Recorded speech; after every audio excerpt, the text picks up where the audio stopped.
literally a shot from 45 feet away. It was right at midcourt, and it looked easy.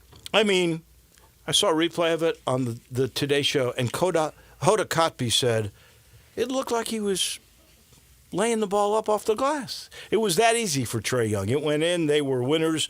How about Cooper Flagg, the Duke sensational freshman?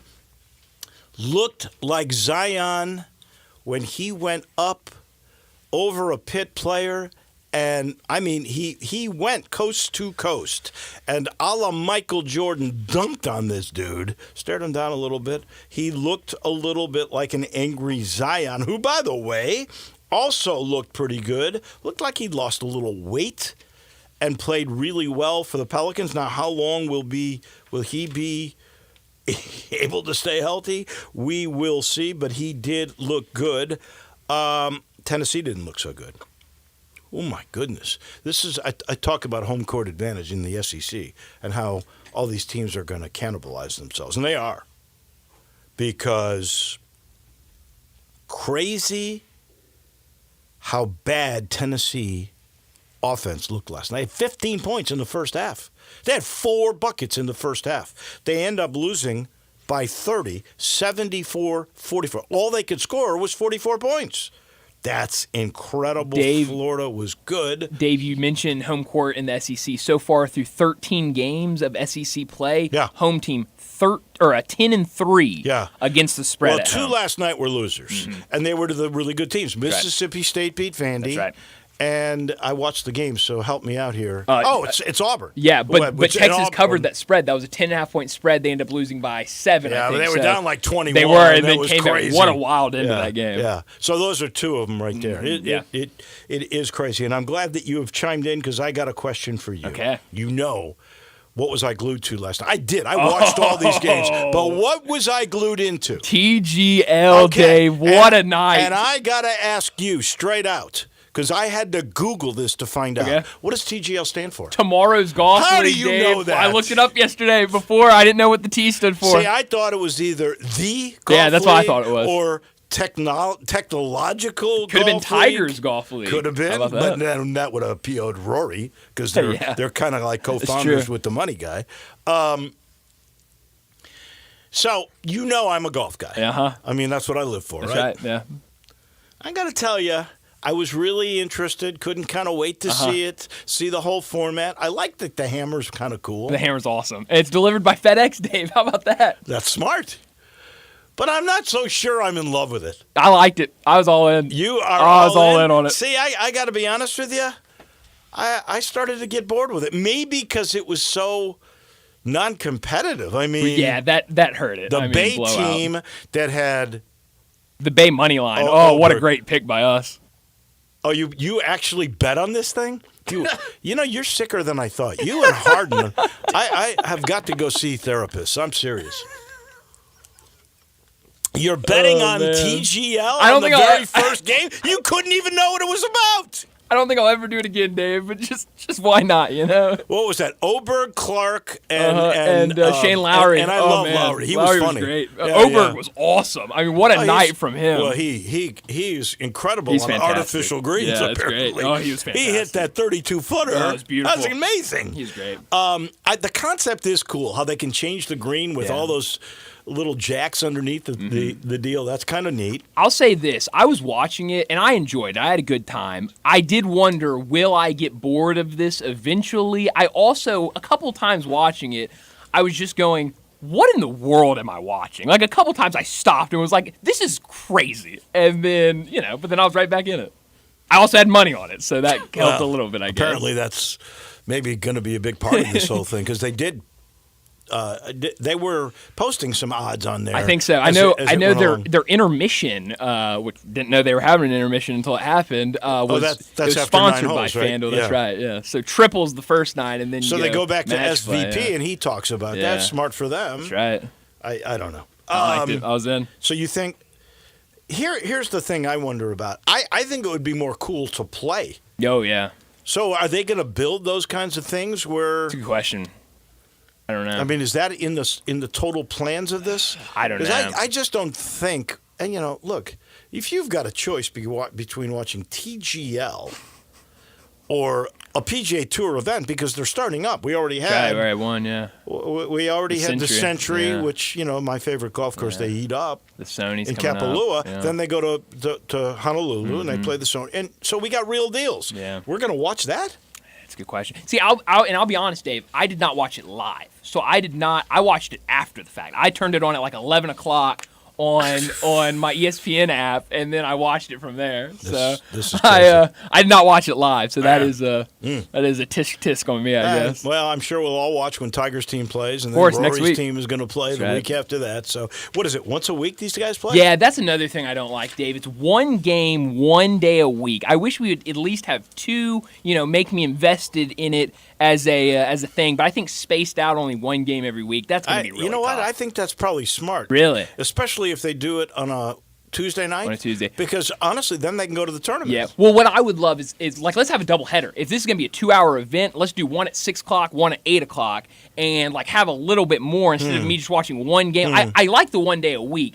I just wish we could have a little bit more on that one night. Yeah. And how much money is this? Like $9 million, right? Yeah. There's $9 million I think so. in the whole purse thing. I think so. Yeah. God, and a trophy, a beautiful trophy. They showed it last night. Yeah. It's got LED lights in it. You think those guys care about glow that the trophy? color of the winning team? Right. Can't wait for that first TGL trophy. Riveting. Put that in my closet. We're sitting in the Family Leisure Studio. A reminder, holidays may be over, but the floor model sale's here, and it's simple. They have some 24 stuff left over. They want to move the 25 stuff in. What do? You say, if you come in and grab a floor model, you get 50% off. We're talking half off. My gosh. Cold plunge tubs. They start at $49.99. You might want to wait until Friday, just go outside, plunge in the snow. But no, this is easier, and they're really cool. Then there's the hot tubs. They're $3,000 off, and you get free steps and chemicals with it. It's all happening right now. All you got to do is get to I-40 and Whidden Road. Ask about the floor model sale. You'll see them all in there. It's beautiful at Family Leisure. We have not seen his smiling face. We have not heard his sense of humor in just about a month. But now it's time for... It's time for Dennis on Dave. Dennis on Dave. Dennis on Dave. Welcome to Dennis on Dave. So you must have a lot of stuff all stored up. What kind of a degenerate is betting on TGL? You just try it once to say you did it, and then watching a repeat of Dennis, it. it's a sickness. We've got to get him help. I lasted 90 seconds. That's all? I tuned over to it, and I was bored out of my mind in a minute That doesn't surprise me. That doesn't surprise me. I mean, I knew some people would have that. I felt old Yeah. because I looked at it and I just thought, this is stupid. That's all I could think. I questioned it a couple times. I was like, so what is that? A hydraulic green? I think that's kind of cool. No, it's a great idea to franchise it because it'll get guys like you to play golf year round. You don't even need a cart. All you got to do is walk from the simulator to the green. Instead of doing rock climbing at some place, you can go play this year stupid round fantasy golf. God, it was dumb. I mean, it was so. I think what I'm trying to sterile. It was so sterile. Everything was white. Everything. It was like everything was done in some kind of a clean room. Well, here is one criticism that I read of it, and I agree with it. So the guy hits the thing into the screen, right? And instead of showing where the ball was headed, they would show the reaction of the player. So you really never knew where it was until it landed. So they got some things production-wise to work on for sure. It doesn't make any difference to me. I will never watch it again. I watched the minute and a half of it, and that's all I'm ever going to watch. When Tiger comes on? Why would I watch Tiger Woods play golf? I loved watching Tiger Woods play golf when he could play golf. But that's TGL now. He can play that. Because it's stupid. Last night, now, you mentioned Trae Young and Zion, and everybody today was getting so worked up about Zion. His 360 dunk. Yeah.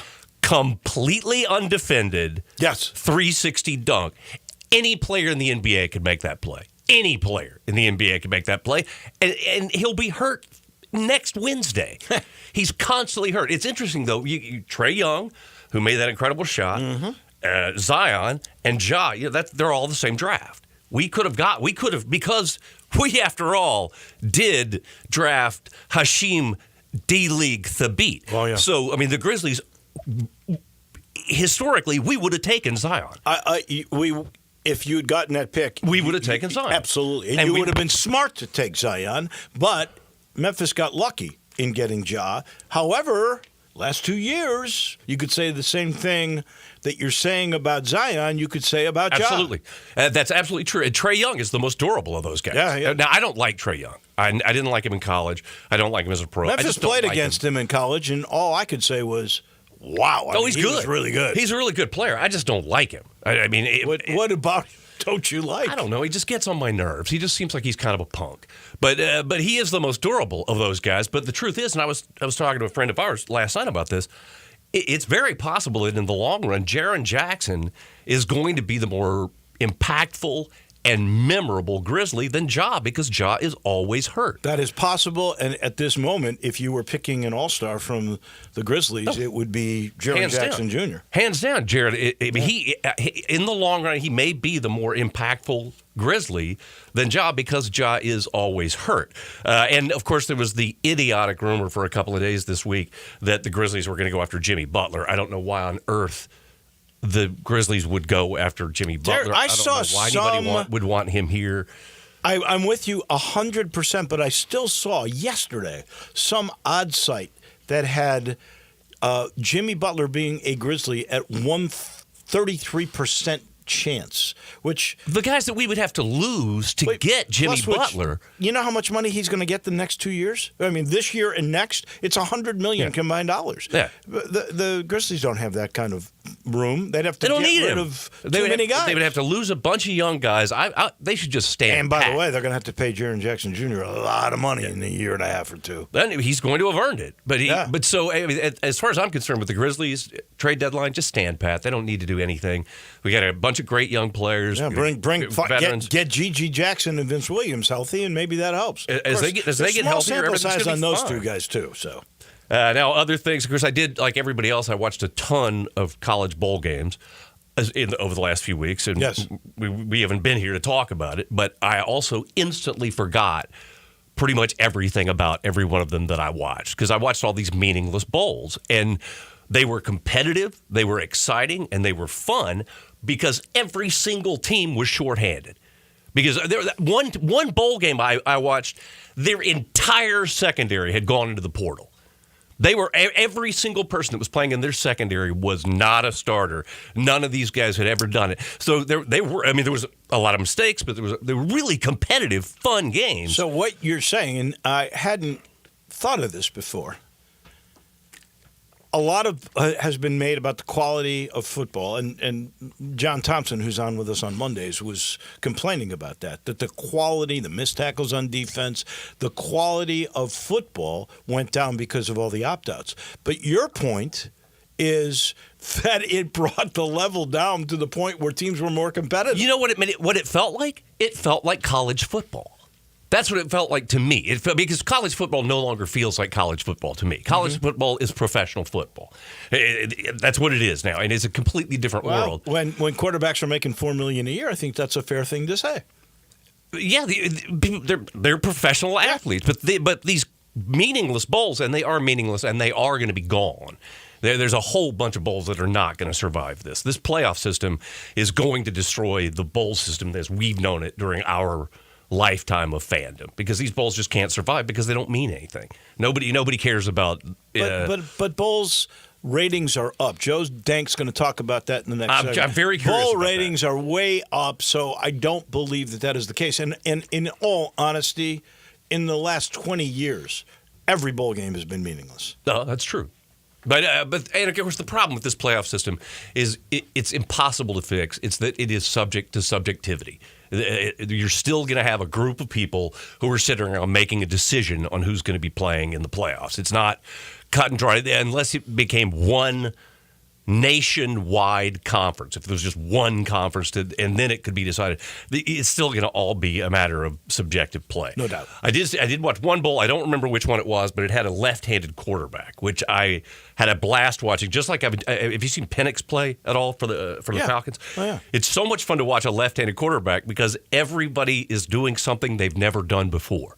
Because when you think about it, like a left tackle, a guy who's a left tackle in the NFL, he has been working toward being a 260-pound guy who defends a right-handed quarterback the entire time he's been playing football. That's his entire life's focus. Well, you got a lefty, suddenly you've got a right guard who has never in his lifetime defended a quarterback. He's just been plowing the road. Now suddenly he's got to figure out how to not hold because he's never been faced with a situation. A running back that's got a left-handed quarterback, suddenly this is a guy who spent his entire life playing football taking a handoff from the right-hand side of the quarterback. And suddenly he's got to figure out how to take the handoff from the left-hand side of the quarterback. Or the quarterback turns and uses his left hand. It works that way. But generally speaking, these guys are all locked into right hand. Yeah. We've had left-handed quarterbacks before. Bobby Douglas was a Bear. Yeah, absolutely, but very few. Oh, glad you brought up the Bears, by the way, because you're going there. That's where we're going next. You always got the dagger ready to stick in my back. It's because the Bears just keep stepping on their own tongue. They can't help themselves. This is my favorite. There's a lot of fun stuff in this, but of course, the Bears requested to talk to the Cowboys coach Mike McCarthy about becoming the head coach of the Bears. Jerry Jones declined, allowing them to speak to Mike McCarthy.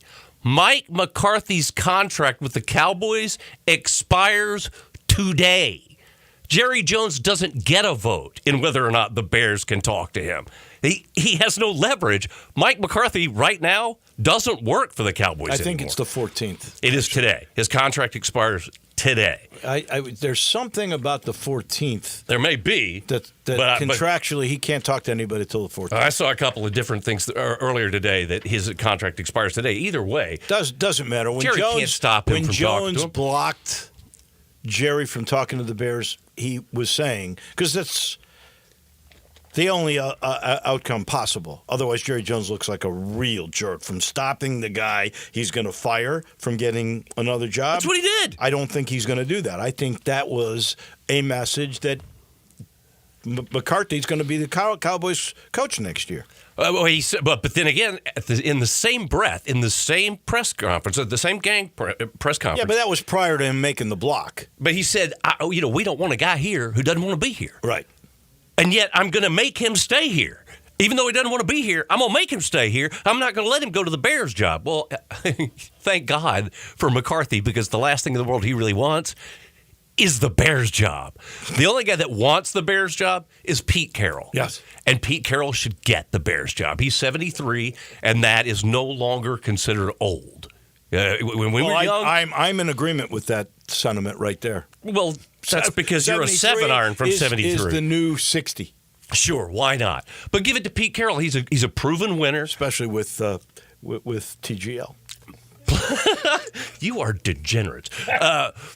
Plus, Pete Carroll, of course, USC guy, so it is in his blood to want Caleb Williams to succeed.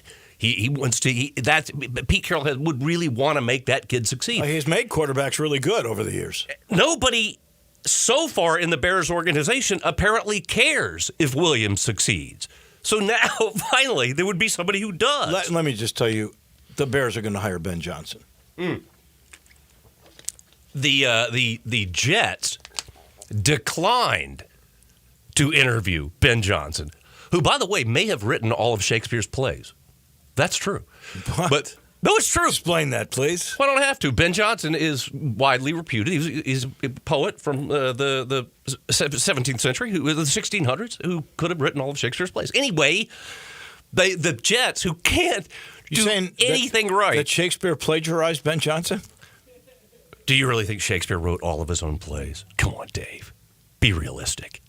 A lot of plays, right? A lot of plays. It's a lot of plays. I don't know. Plus all the sonnets. There was nothing else to do. It's a there was lot nothing else for a guy to do. He sat around writing. So anyway, the Jets who can't do anything right, declined to interview Ben Johnson, whom everybody wants. Everybody wants Ben Johnson or Mike Vrabel to be the head coach I of wouldn't every mind team that's looking for a job. Either one of those two guys I am okay with. I'm not so okay with Pete Carroll because I don't know. Well, and McCaskey basically said, in fact, George McCaskey, it's a very Irish morning. McCaskey. He basically just kind of said, Ben Johnson, go ahead and stay in Detroit. We don't want you. And, of course, the guy who believes he deserves and should get the Jets coaching job is Rex Ryan. Right. He's the best man for the job, Rex Ryan. He said it.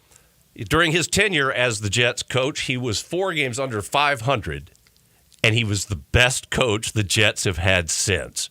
They have been so terrible since he left. And he is a good choice for that job. I don't dispute that. I don't know that he's going to get it, but he seems to think he's definitely getting it. But what I love about it is, excuse me, I had a tickle, is that he said that when he gets the Jets job, right, and when Aaron Rodgers returns, neither one of which is a certainty by any means, but it's over for the country club days of Aaron Rodgers. I know. I heard it. Rex Ryan is going to put a leash on him. He's going to make Aaron Rodgers have a work ethic. I would say this. If Rex Ryan gets that job, Aaron Rodgers will not be in New York. I'm not sure Aaron Rodgers is going to play again anyway. Aaron Rodgers is never going to take a snap in the NFL again. Yeah, No, I tend to agree with that. He's done. The Giants, with the 3-win season, are going to hang on to their GM and their head coach after such a quality season. Yes. The only person that benefits from that is the guy who's paying for the banners that the planes are flying over the stadium. Just think how bad it was in New York. 2 teams that were that awful. I mean, look, Chicago is pretty bad, too. You think of the White Sox were the worst team in history. The Blackhawks are the worst team in the NHL. The Cubs were right around 500. And the Bears, well, we know how bad the Bears are. Yeah, it's tough. It's hard to understand why such huge markets can have such terrible teams. The Bulls stink, too. Then the Bulls stink, too. Yeah, I mean, Chicago's teams stink. And New York's team, most of New York's teams Chicago and stink. New York are just awful. L.A. is doing pretty good. And, this is so weird. Duke is the tallest college basketball team in the country. I did not know That is a lot of tall eggheads. Yeah, they've got some size. How on earth is Duke finding this many tall guys who can get into Duke? Duke's a hard school. Well, I don't mean to bust a myth on you, but What are you saying, that they're not student athletes? Admissions at these places for athletes and then for regular students are not exactly the same. They're not holding them to the Duke academic standards. To that standard? Well, they may have Duke athletic standards and Duke regular population you know what his standards. GPA is? 7.1. That's his GPA. That's right. Except for Michigan. Michigan's like the only school that you can't get into for being an athlete by having a okay GPA. Is that right? Mm-hmm. Yeah, notably, I'm sure Dusty May is changing that. Well, yeah, they're with their last coach. There was a couple big time transfers that couldn't get in because of grades. Well, they wouldn't even let them Stanford. In. Stanford. That's right. Yeah, I'm trying. I don't Stanford had been relevant in basketball, though. I don't have this in my notes, but I don't know if you saw this, that Andrew Luck has taken over basically the GM job at Stanford. He is over NIL. He's over the portal. He's over all that because he is a really, really, really smart guy. Well, if he's anything like his father, Oliver, who's a sports administrator forever, that'll be just great. Well, Luck majored in architecture, which is incredibly challenging. He was smart enough to walk away from football. He was smart enough to walk away from football before he got his eggs scrambled. Like, there are a lot of guys who just keep sticking to it and get dumber every year because they keep getting hit in the head. And Andrew Luck just walked away. And now he's over Stanford, which is the most difficult college to get into in the country. That it? That's it. We'll see you next Wednesday. And Can't I can wait. say that with absolute assuredness. That is Dennis on Dave, brought to you by Dinstall's. Yeah, the holiday season may be over. That doesn't mean your cravings like mine don't continue. You want Cashew Crunch. You want Turtlettes. You want the award-winning fudge that you get every time you go to Dinstall's, and you got plenty of choices to go. You can go in the suburbs. Collierville, Germantown, got you covered. You can go downtown, that little quaint place. You can go halfway between my neck of the woods, Laurelwood, or you can go where they make the candy that is right on Pleasant View, and it's a really cool store in there, and I got a feeling we'll be there for Valentine's Day. It's always sweet, for sure. It's a taste of Memphis at Dinstall's. We take a break. Speaking of sweet, it'll be sweet to have Joe Dank back in the house talking business and sports in just a minute. Broadcasting from the Family Business Studio, we are Sports 56 and 98.5 FM. At Jason's Deli, when you're dining in or picking up curbside, you can expect wholesome food and no surprises. Just delicious sandwiches, crisp salads, and quick quality meals made with the freshest ingredients and no artificial trans fats, MSG, high fructose corn syrup, or artificial colors and dyes. Around here, a lot of thought goes into what we put into our food and what we take out of it. Because you're not just taking a bite, you're getting a taste of who we are. New items are constantly being created to expand our menu for all tastes and special diets with vegan and gluten-free options available. Convenience and on-time delivery you can count on. It's just a click away at jasonsdeli.com, so whether you need to feed 5 people or 5,000, the team at Jason's Deli, they have the credentials and the commitment to keep you satisfied. Freshness is nearby at Jason's Deli with locations at Ridgeway in the Park Place Center, Poplar and Highland, Germantown Road in Cordova, and on Goodman Road in Olive Branch. Jason's Deli. It's wholesome food and no surprises. Tiger fans, don't miss the action when Memphis men's basketball welcomes East Carolina to FedEx Forum Saturday, January 11th. The Tigers will tip off against the Pirates in an American Conference matchup at 1 o'clock as we celebrate Kids Day with face painters, balloon artists, and a halftime baby race. It's time to stand up, Memphis, and support your Tigers at FedEx Forum in a big-time matchup that you do not want to miss. Memphis and East Carolina, Saturday, January 11th at 1 o'clock. Get your tickets now at GoTigersGo.com. Uncorn flavor, Corky's barbecue. Cooking it up, down home way. Hickory smoke flavor like the good old days. Hey y'all, Jimmy Stovall here with Corky's Barbecue. With over 175,000 cars served in our drive-thru, 4,000 online pickup orders, and 1,500 party packs delivered to offices and events every year. Corky's is a trusted go-to barbecue for parties.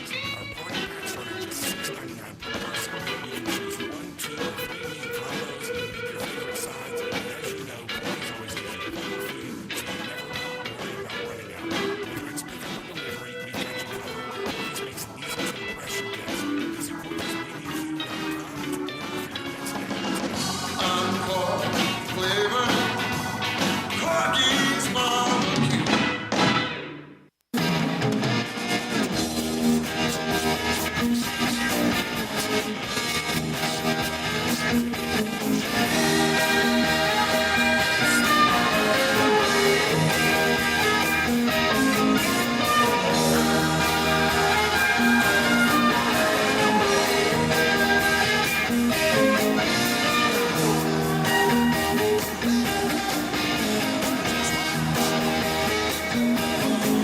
Welcome back in. Joe Dank in studio. Got his little sweater vest going on. I love that look. What a week. What a month. We got so many things to cover, but I got to start with the newest. We've already talked a little bit about it. I have a feeling you glimpsed I was about to say the Tiger Golf League, Tomorrow Golf League, TGL. What's your thoughts about this thing? Maybe a desperate act by a desperate sport. What? Well, we're doing anything we can now to try to attract eyeballs, apparently. It appeared to be, from one man's perspective, contrived at best, bizarre perhaps at worst, and just not compelling stuff. I mean, so did you? How much of it did you watch? I watched it in two sections during a bunch of college basketball last night. And frankly, I spent time looking at it only because I knew you were going to ask about it today. Otherwise, I would not have put it on. That's my level of interest, All right, frankly. Take off the GM hat, put on the producer-director hat. The production values of it, what did you think? Yeah, look, it's overproduced. It's nice. You know, this thing is to golf what WWE is to like regular wrestling, like a Dan Gable gold medal wrestling. Oh, yeah. Versus the WWE. I mean, we've got music playing. We've got all of this. It's about everything other than playing golf, right? I like the heartbeat. When, it's a shot clock, you got to go within 40. When it gets down to 15 seconds, it starts this heartbeat, which gets louder and quicker as the time goes on, only to produce more pressure on the player. I think that's kind of cool. Let me ask you this. Do you think any guy who was playing last night cared about what happened? No, I don't. Not even a little. Because right? they make too much money. Exactly. Let me just say this. There's $9 million tied to this thing. The mere mortal would be all over it, but these guys are not. No, right. Because they've all made so much money. That's all. But they're doing it, so there's something to it. Yeah, but again, I think, some of this speaks to if the tour was, if there was just one, if it still had a very solid, dominant place in the overall television world, would anybody be messing around trying to do something like this? I think they would, and I'll tell you why. It's just to add. Look, I'll tell you this. Ludwig Oberg, he's a great player. Was one of the colleges in Texas. Texas Tech. Got on the tour immediately. His presence was felt last year. He's a big star already in Europe. They know him because of the Ryder Cup. He played well in the Ryder Cup. This dude is going to be known in America. Part of it might be this. I don't know what the numbers will be, but we'll see. We'll see. All right, let's get to the stuff that you really want to talk about. Okay. And that is college football ratings. We've got the Liberty Bowl. I know you know about that. We heard from Steve Earhart yesterday, who said 4.2 mil average, 4.8 mil peak. The number one televised thing in Memphis. He makes a big point of that. Always does. Better than golf. Better than everything. Yep. But true. Your sense of these ratings, were they up all over the board? Well, look, there's really two categories this year. The college football playoff, that's been successful from a television standpoint. We can talk about that. Yeah. The non-college football playoff bowl games this year are up almost 20% versus the prior year. So that's good.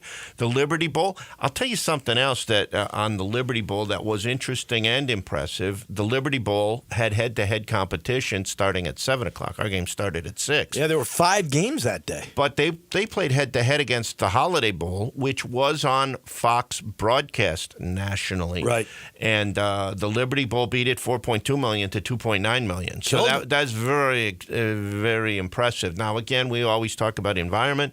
There's all day on ESPN, Bowl Week on ESPN counts, all of that stuff. But, look, the Liberty Bowl finds itself in some really exclusive company on these non-CFP games because, the highest rated non-college football bowl game this year turned out to be the Alamo Bowl. That was driven by Colorado. Yes. Their coach. Right. The Heisman Trophy guy, everything else. That game did $8 million. Wow. Michigan, Alabama. I think those are some pretty good brand names in the world of college football, right? $6.5 million watched that game. The Pop-Tarts Bowl, of all things, popped a 6.2, all pun intended. That was Iowa State and Miami, though Miami a big name. Yeah, right. And then the Ole Miss Duke Gator Bowl game did $5 million. So the next group comes in this $4 million category, and that includes the Liberty Bowl, the Texas Bowl, the Pinstripe Bowl, and the Birmingham Bowl. So you're talking about the Liberty Bowl coming here out of Memphis, being a top 10 non-CFP game again. The attendance was around 31, I think, or 32. They announced. However many are in there, it's almost impossible to know with the reconfiguration. Well, what was of the stadium. Incredible to me was that he said the manifesto, and he was willing to show it to me, was 41,000 because Memphis said 32,000 was the max. Right. So they figured out a way to get more people. He said it was taking those decks out, those party decks. So I hope that when Memphis plays Arkansas, that Ed Scott realizes you can get more than the 32,000 in there.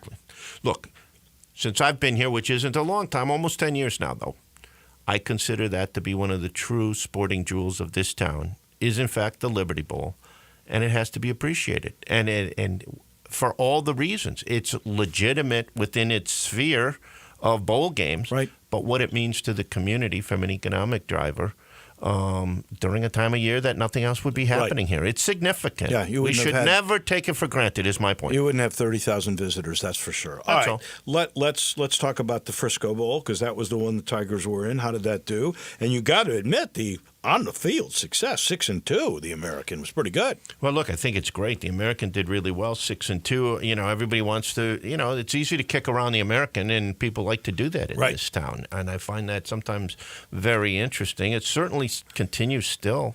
I mean, it took a hit, but it's still probably best of the rest. And they were 6-2. I would have liked to have seen, and I know it was reported and no one ever necessarily refuted, that Memphis wanted to play and play before Christmas. You know, and I think you might have missed an opportunity. The real bowl week kicks in after Christmas. That's when the interest in bowl game. Yeah, but they played just 3 days after the Army-Navy game. I mean, it was the second real bowl game played after a couple of really insignificant ones on that Saturday. I think part of the thing he wanted was warmer weather and pre-Christmas because of opt-outs. And he probably could have gotten, had he been patient, and I'm guessing when I say this, but I think that opportunity could have been there. He could have been Tulane as opposed to them playing Florida in Tampa on the 20th. But this came at the right time. It met those parameters at that moment. And, you know, one in the hand is worth two in the bush, and that's why he took it. Well, so let's look how it worked out, though. Okay, so you played so early, you really didn't feel like you were part of, somebody calls it bowl mania, okay? So we'll buy the brand. I mean, you weren't part of that because your game was done and over with way ahead of time. The announced attendance was 12,000. That's absolutely not close. And I would say there was 3,000 to 4,000. All right, so you were there. So that's not a great atmosphere. That's not a great reward for one of the best seasons in Memphis history. It only did 1.2 million TV viewers. Here's the other top bowl games that American teams played in, okay? Yeah. The Gasparilla was that game in Tampa. Yeah. That was still before Christmas. If playing before Christmas counts, 20th. That was an opportunity. It did a 1.8 rating. So plus 50% over the Frisco Bowl, and 41,000 people were there, and you're in an NFL stadium, and you get a really great opponent. You would have played Florida. Yeah, I mean, so that's a great. I don't have any umbrage against the opponent that Memphis played. It was still a Power Four, and it was a West Virginia team that was right around 500, or they were 500 when they played. So the opponent doesn't bother me as much, but I agree with you. I think overall it's a better game to play Florida in Gasparilla. Now, maybe the Armed Forces, if you want to go to Dallas, that's in Fort Worth. Yeah. 2.9 for Navy, Oklahoma, 2.9 million TV viewers, and 51,000 people in the stadium announced. Right. Now, we know all we can do is work with what's announced. Right. We don't have the eye test. Well, Navy always draws because they bring people from around the country. They do. That's right. And then the Independence Bowl, Army and La Tech, it only did 1.1, so that did not beat the that was Memphis a ridiculous game, whole premise because they were supposed to play Marshall that opted out of a game. I mean, that's a problem. Right. Teams opting out of games? Teams. Well, they couldn't field the team. They had to take a team. Marshall couldn't field the team? I understand that. That's because their coach left. This is stupid. You shouldn't have portal and coaches leaving. You shouldn't be able to sign a coach until after the season, which means the college football playoff championship, in my opinion. Well, and you can't have the portal while the games are still being played. No. I mean, that's just silly. This stuff is nuts. Terrible. It is. But, that game in Shreveport drew 34,000. Now, I think the opponent was La Tech. Is that a home game for them? It kind of is, but how many people were interested in La Tech that was below 500 and got the exception because they wanted to have the bowl game? Do you realize that game, by the way, was supposed to be a Pac-12 team from the former configuration? Right. And I guess there weren't enough teams.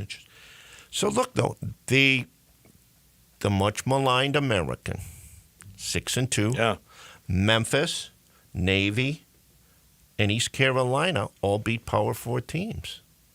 It's not bad performance. All right, how bad is this league, David? No, well, I think football-wise, it's better than basketball for sure. No question. I still think you if you're a Memphis fan, you still pray that you get into one of the Power Four in the next few years, because I don't know how sustainable this whole setup will really and truly be. But at this point, it was a good year football-wise. That's right. The American basketball-wise. Whew. We'll get into that another time. In the meantime, what were the college football playoff ratings like? Now, non-bowls, these are the ones that count. So it's interesting. Again, you go back to all of this stuff. More and more now, the entire postseason college football is nothing more than a TV show orchestrated to create and fill windows on these key networks, right? And so the 4 quarterfinal games, first round games, that were played on the campus sites, those averaged 10.6 million. Wow, per telecast. That's pretty good. Now, what it was interesting is, and this is what we talked about the last time we were together, which seems like forever ago. It was almost a month. That was that opening Saturday, you recall. SMU played Penn State. Clemson played Texas on that Saturday afternoon. Those were the games that ESPN kind of put off onto TNT. And those two, SMU Penn State did 6.6 million, and Clemson Texas did 8.9 million. But what was the key there? The Texans played the Chiefs on NBC and did $15.5 million against it. And then the Steelers-Ravens played on Fox and did 15.4. So in the case of SMU Penn State, more than doubled and almost doubled. So the bottom line is Texas. this. The College Football Playoff Committee has to be cognizant of what the NFL's doing. Stay away from it, and you'll get your numbers. If the first round games got to 10.6, that's right. And these other ones that are even more intriguing and certainly more competitive because they weren't on home sites, you got to stay away from the NFL or it's going to kill you. Well, and it's going to be difficult to do, but they know they need to do it because Rich Clark, who's in charge of the CFP, is already talking what they have to do that. Now, the quarters real quickly averaged 16.9 million. Oh, wow. So that was good, and that was with the Notre Dame-Georgia game took a bit of a hit due to the tragedy in New Orleans, and the time shift of the game. It did 15.8 million, which made it the third-ranked game. Now, you think about that game being played on New Year's Day in prime time, it would have done significantly more. The Rose Bowl game delivered a 21.1 million viewers. That's NFL. And that would have been a lead-in to the Georgia game at night. Wow. So that game would have still been in that category. But these numbers you're giving me are saying the college football playoffs are a huge success. Through the lens of a TV programmer's eyes, absolutely. Incredible. I can't wait for them to go to 16. I can't wait because and we'll see what these semis look like because you got brand names in the semis. And I think the time slots are not against the NFL. Right. It's Thursday and Friday night? Thursday and Friday nights. Yep. So you're not going against the NFL. I think these will be really, really good. Last thing, real quick. PGA Live. I wanted to know what that was like on Christmas. The McElroy show against Koepka and those guys. It was DeChambeau, Koepka, McElroy, and I'm trying to remember who the other player was. Yeah, I can't. That's terrible if I don't know it either. Well, they killed him, though. It speaks to what we keep talking about golf on TV. Oh, was it Scotty Scheffler? I think it was Scotty. Had to be Scotty. Had to be Scotty. Now, see, if the biggest name in golf. We couldn't think of it. And it's you. Yeah. Okay, that's when you have a problem. And they have a problem. Maybe it's my age. 625,000 people watched that on That's TNT. all? That's 625,000? Thursday night. It was opposite. It was opposite the NBA Cup final that night, if you recall. I didn't recall. Well, that's See, I would rather watch that than the NBA Cup final. NBA Cup final to 2.9 million. 2.9 million? Exactly. Holy mackerel. Yep. To 625,000? That's right. What's wrong with America? That's all I can say. Joe, so good to have you back. It really is. John Dank brought to you in part by Southern Security. Whether you're a small business owner, maybe you're a single mom. How about if you're trying to buy the first home? That can be tough, not with Southern Security. They can be your trusted financial partner, and it's easy. All you got to do is visit southernsecurity.org, or you can talk to a person at 901-452-7900. Look, for over 75 years, Southern Security has been serving the Mid-South with the best rates, the newest of technology, and absolute unreal service. It's been voted the best credit union in the Mid-South for 6 consecutive years. Southern Security, it's really your home team credit union, and federally insured by NCUA. Munzie returns. We haven't talked to him in about a month. We got a lot to talk about with the commercial appeal beat writer of the Tigers, and he comes your way in just a minute. Be sure to follow us at Sports 56 WHBQ on Twitter, Facebook, Instagram, and YouTube to watch live video of our shows. Stay up to date with station events and have chances to win prizes. Don't miss out on anything that's going on. Follow us at Sports 56 WHBQ. Hi, this is Troy Five-Ash, owner of Five-Ash Roofing. I have been told that my ads are all business and I should share some of my personality. Okay, I love tongue twisters, like the one about the terrific tasting toast by Taste Tester Toaster, or Big Black Bugs, Bleed Blue Blood, and of course Sally and her seashells. Or of course the ever-present I'm a Mother Pheasant Plucker, I plug Mother Pheasants. Okay, enough of that. If you want an honest, fair, reasonable roofing, siding, or gutter estimate, call Five-Ash Roofing at 367-0050. That's exactly what you'll get. No empty promises, no high-pressure sales tactics, and no fast-talking salesman trying to convince you that today and only today is the best day for you to get a new roof. For the record, the best day to get a new roof is when you're ready for one. Five-Ash Roofing, fair, honest, and ethical. 367-0050 or memphisroofer.com. Five-Ash Roofing is what we do. We're here for you. Progressive knows we all crave validation. Girl, you are not 37. I would have guessed 27. You guys are too sweet. Sure, dewy skin. Terrific. Is something wrong there? Why would you ask? Just because today marks my 10th anniversary without a car accident or even a speeding ticket? But somehow, tonight's all about your skincare. Wow. With Snapshot from Progressive, you can get a personalized rate based on how you drive. And that's all the validation you need. Progressive Casualty Insurance Company and affiliates. Snapshot not available in California or from all agents. Surcharge possible for unsafe driving. T-Mobile 5G home internet keeps getting better. Get our fastest connection loaded with benefits. Get T-Mobile's best home internet starting at $55 a month with auto pay and invoice file. Plus, price lock. We won't raise your rate on internet. Check availability at T-Mobile.com/home internet. Exclusions and taxes and fees apply. Guarantees regular monthly rate plan price of fixed wireless 5G internet data with qualifying service. That's a $15 rate rate with postpaid voice line. Plus $5 a month without auto pay with debit or banking app. Regulatory fees included for qualifying accounts. $35 connection charge applies. Speeds vary due to factors affecting cellular networks.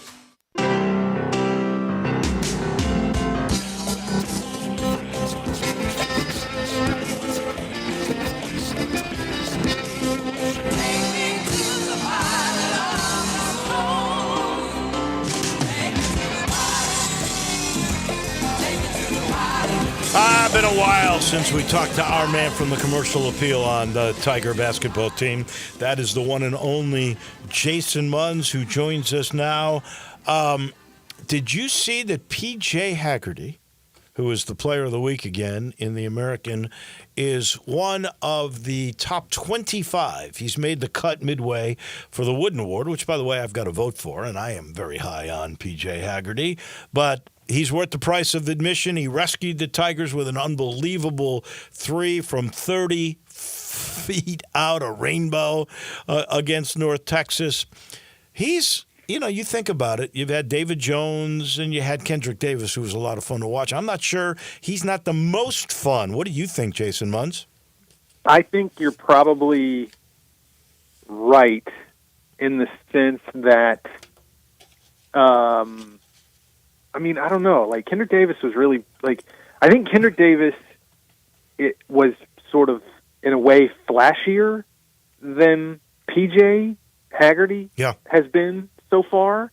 You know, like, he was, and of course he was older when he was here. He was older than P.J. is now and more experienced at the Division I level. But, like, you know, some of the stuff he did as a passer, it was just really, really, really fun to watch and stuff.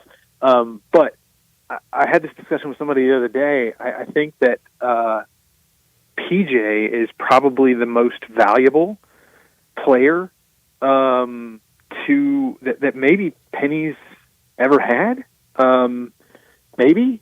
I mean, you could make a case, I guess, for DeAndre Williams. You could make a case for Kendrick Davis, obviously.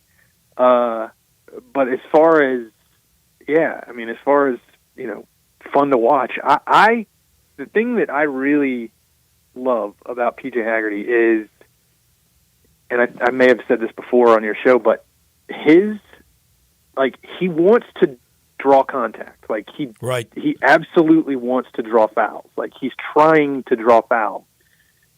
But once that happens, like most players just are good with that. Like that's all they care about. They like once they do that, they kind of like turn on the Oscar, the Academy Award auditions, and start flailing and flopping and stuff. But like he is still looking to score even after he draws the contact. That separates him.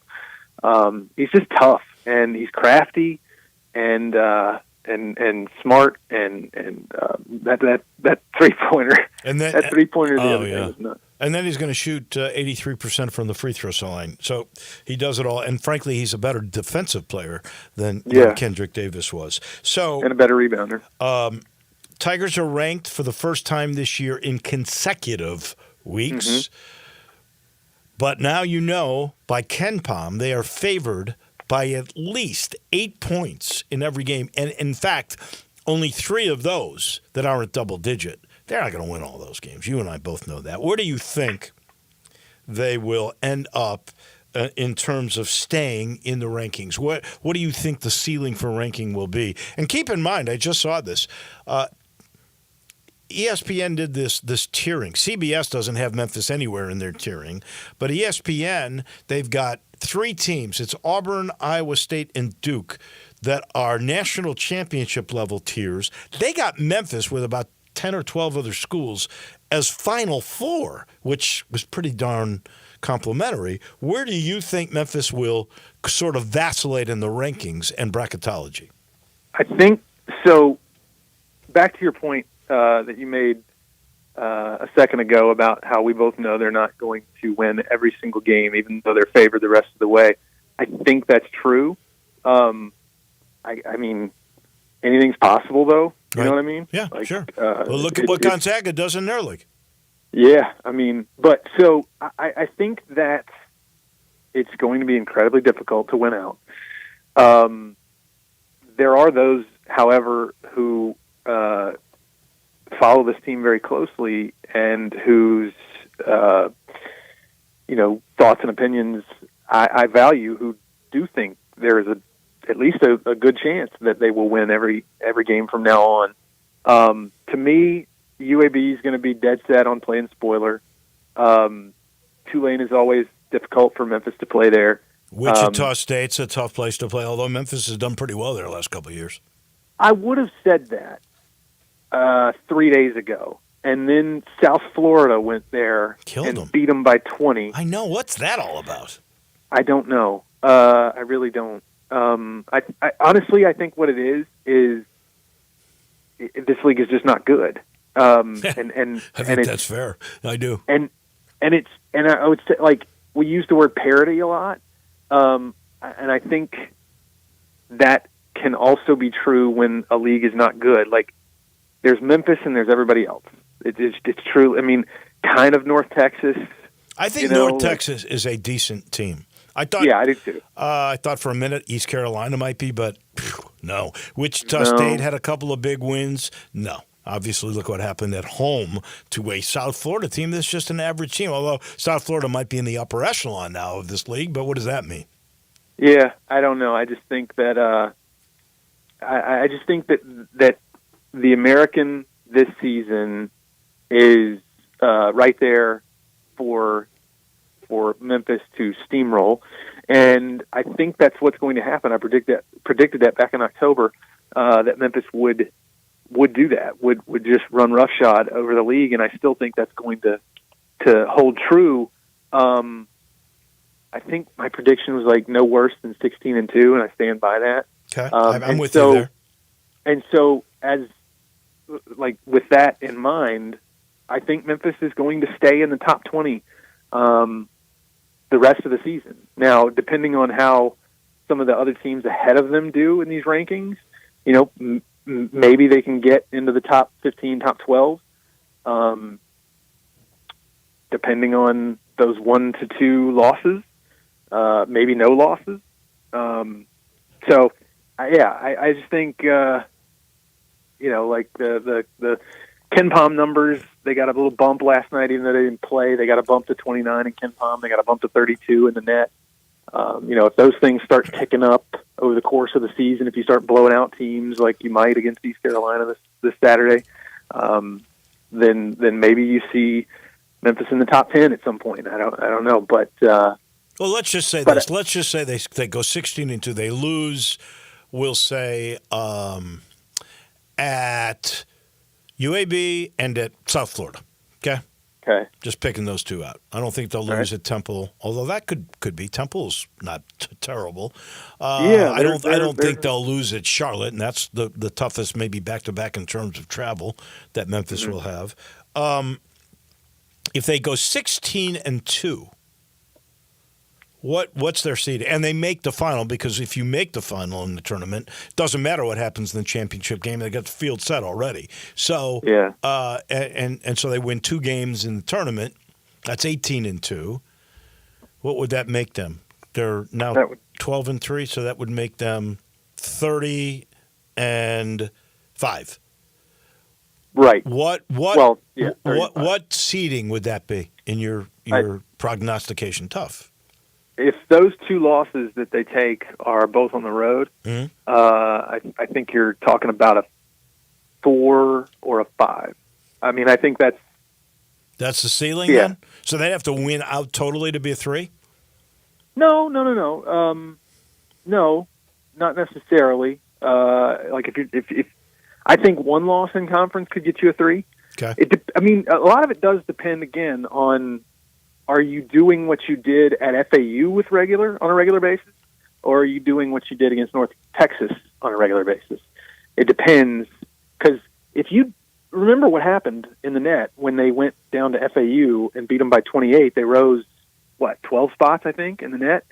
Yes. Beating a middling team by a bunch. I mean, like, if you can game the numbers consistently for the rest of the season, and you wind up in the top 20 in the net by the end of the year, and you've only got 5 losses going into the conference tournament title game, well, then you're talking about, like a 3 seed. So I do think that, like Dave Amon right now, he runs Bracketville. He's got Memphis as a 3 seed. I think Lunardi and Jerry Palm have Memphis as a 4 right now, but they're I think both of them are right there on the cusp of climbing into that 3 seed conversation. So, no, 3 seed is not out of the question by any stretch of the imagination for Memphis, and wouldn't that be something? Yeah. Real quick, I know you've already worked on the ECU scout. This is not a team, I don't think, that plays like North Texas, that controls pace totally. And Memphis wasn't ready to play that kind of pace for sure, and they dictated. Give them a lot of credit. What happens on Saturday in a minute?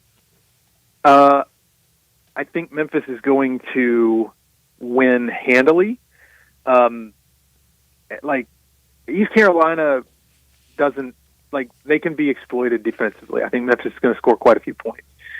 East Carolina is one of the worst 3-point shooting teams in the country, and they're one of the worst at defending the 3 in the country. Now, they create some turnovers, and they can disrupt you. No, that's not good news. No, it doesn't bode well. But it's just, I don't know. It does not set up well for East Carolina coming here. Memphis gets a little extra time. East Carolina has to play a midweek game against Temple tonight. So I just think that Memphis is going to overwhelm East Carolina, I believe, on Saturday. He is our guy. It's so good to chat again with Jason Munz. We'll do this next Wednesday, my friend. Thank you. All right. Thanks, Wolo. That is Jason Munz, beat writer for the Commercial Appeal on the Tigers. He's brought to you by Grind City Brewing. You know that wonderful brewery downtown, just north of downtown, where you You can see the city skyline. You can see the bridges. It's really a beautiful place. They have picnics. They have concerts there on these gorgeous grounds. They also have this brewery that's got all the great product. I love their beers. And I also have come to like the Tangerine Cream Sour. That's the newest thing, Gator Patrol. I think you all tried it over the holidays. Everybody who's tried it have told me they like it. It's got the fruit sour. That's, I guess, the best way to put it. You got that little sour. It's got some tangerine sweetness to it. And then it's balanced by the subtle hint of cream. It is terrific. It's different. I think you'll like it. I think you should try it. Grind City and Gator Patrol. That's a winning combination. That'll do it for us. We're back tomorrow with the Thursday lineup. We'll see you then. Johnny Radio comes your way in just a minute.